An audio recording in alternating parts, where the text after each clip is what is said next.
Hey guys, MTG Noob here, and I'm going to be talking to you about Planeswalkers in m15. Okay, I'm going to start off with some old ones. Liliana Vess, everybody should know by now. She's pretty sweet. I always liked her. I mean, we all know the new Liliana is way better, way pricier. But this one's pretty good, especially in limited, where you plop it down and you make them discard, and you're just building loyalty until you can ultimate and bring back all creatures from the graveyards, from all the graveyards. All the creatures, all the graveyards, they all become zombified. The -2 is really awesome too, especially if you have another bomb in limited. In Constructed, I don't really think this is going to make a huge impact. It's still pretty good, but blue-black control or Esper control is where I see this, and I think the double black is going to prevent that from making it happen, unless, maybe mono black control comes afoot, but I don't think so. Maybe mono black devotion wants like one of these to search up a pack rat or removal spell, or kind of, a merchant. But I think that sharing the 5 spot with the merchant is a reason probably not to be playing her. Moving on, we've got Chandra. I was hoping this would stay this way. Pyromaster, which we saw in M14, and I really like the Chandra. This is my favorite Chandra. It pings things, it makes them not block, or it pings them and it kills them. And the zero ability you've been seeing a lot. I know I've been watching a lot of Magic on the weekends, and being able to exile cards from your library and play it is really, really nice. I've never actually seen the ultimate go off, but I'm sure in a dedicated deck it could rack up the damage really, really fast. Okay, those are the old ones. Let's move to the new ones. Okay, Nissa Worldwaker, or Nissa. Costs 5 mana, starts kind of low with the loyalty, but has 2+ abilities, which is kind of nice. The first one is kind of like, if you remember Koth, where you would make a mountain into a 4/4 with haste, and that was like really great. But then it would be like, oh, I'm just a mountain again at end of turn.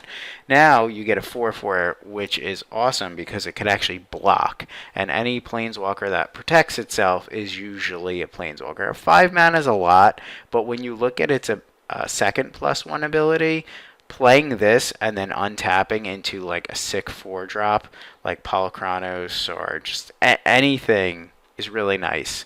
For 4 mana, you could play a few 2s or 1s or a 3 and a 1. The thing is, this deck wants to play forests, and what's nice until the shock lands rotate out is you could actually get different color lands. If you have an overgrown tomb, it still counts as a forest, so you can untap that. So it's not like, oh, I've got to play, a 4-drop that is all forest, all green mana symbols. So for now, that's really nice. I love the ultimate on this, assuming they don't have like an overloaded Mizium mortars and just blow you out. Hey, Armageddon, what's up? But what's pretty sweet about this, even if they did that, and you get all these 4/4s. They don't have haste, but they still come in. You have a huge army. And remember, if you're pulling all the basics from your deck, then you're pretty much drawing into gas. Now, if you're playing a multicolor deck, its ultimate's not going to be as good. But if you're playing mono green, you're going to like this a lot. Just big stompy, beating people down in the face. Alright, next we've got Garrick, Apex Predator. I'm not going to spend too much time on this because I already discussed it in my other video, sweet cards I like in M15. More or less, I like the fact that this is a straight answer for another Planeswalker. I love the name Apex Predator. It reminds me of wrestling's Randy Orton. It makes me want to RKO somebody, and I think Garruk would be pretty sweet with an RKO. Making a beast is awesome. Starts with 5 loyalty, which is really high already. I mean, you're making a 7-drop, and it better be good, and this one really is. You can destroy creatures with it, and eventually you can just make a giant army of +5/+5 tramplers, and there's really nothing wrong about that. I think this is currently the most expensive Planeswalker.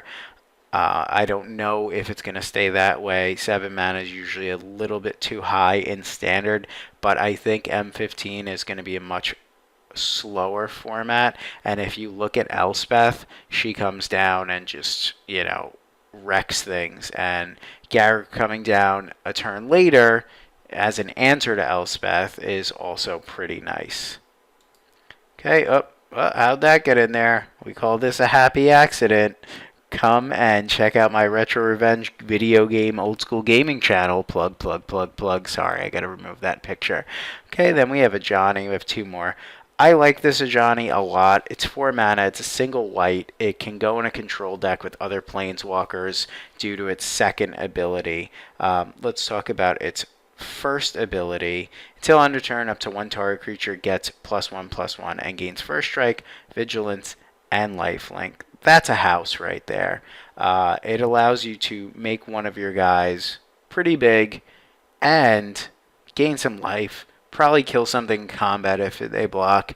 But if you really don't even want to attack with it, you still have a creature that gets +1/+1 and stays back on defense and does a little bit of offense. Starting at 4 loyalty and immediately upticking to 5 is usually a pretty sweet spot for a Planeswalker.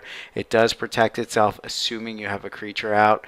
The -2 is really nice because it basically gives all your creatures +1/+1, and it upticks your loyalty counter for other Planeswalkers you control, which we all know Planeswalkers are such a pain in the butt to kill, so making them harder to kill with Ajani is really nice. Your last one basically says you win the game, if memory serves me correctly, but I'm just going to read it quickly.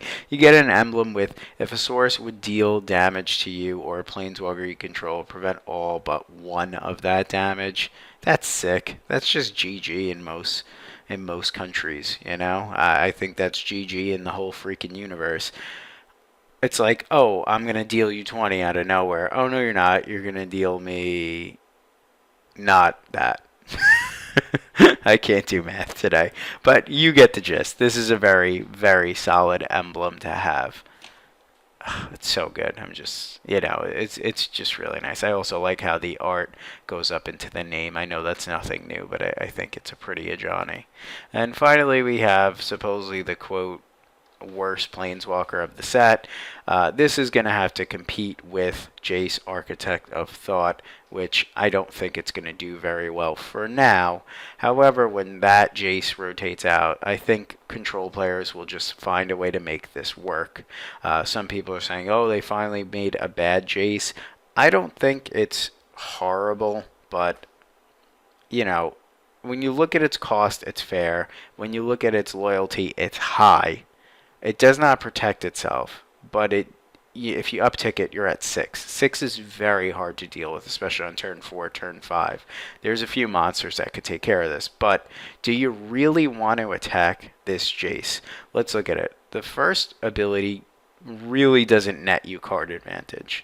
You put 2 cards, you look at the top 2, put one of them into your graveyard. So if they're 2 sweet cards, you lose one of them. If they're 2 crappy cards, you still have to put one back on the top of your library. It does help you figure out what your draws are. It gives you information, which is really good there. But that's not as good as a certain mind sculpting, brainstorming Jace, as we all know. Banned Jace, banned. Anyways, the -3, you return another target non-land permanent to its owner's hand. That's nothing special either. I'm not in love with that ability. The only way that's really, really good is if you have a counter spell for it on the way back down, assuming it's a problematic permanent, or if it's like another Planeswalker about to go ultimate. Those are the only 2 scenarios that I see that ability being very useful. Maybe there's something I'm overlooking. If there is, throw it in the comments section. Okay, the -8 is where it's at. Each player shuffles his or her hand and graveyard into his or her library. You draw 7 cards. Ugh, that's pretty good. That's kind of like assuming you've stabilized the board, which in a control deck you definitely want to do that. You having 7 cards, them having no graveyard, no hand, just a library, that's just really, really advantageous. It's kind of like LeBron James versus a 3-year-old at basketball. It's just not happening. So this Jace is a little bit quirky, but I think people will find a way to make this Jace really good. I could be wrong. Hey, worst case scenario, they finally printed a crappy Jace, and some people will rejoice. Okay, thanks for watching. Please check out my other videos. Like I said, please check out Retro Revenge. Subscribe if you like retro video games and some good old-fashioned competition. And have a good one. Thanks.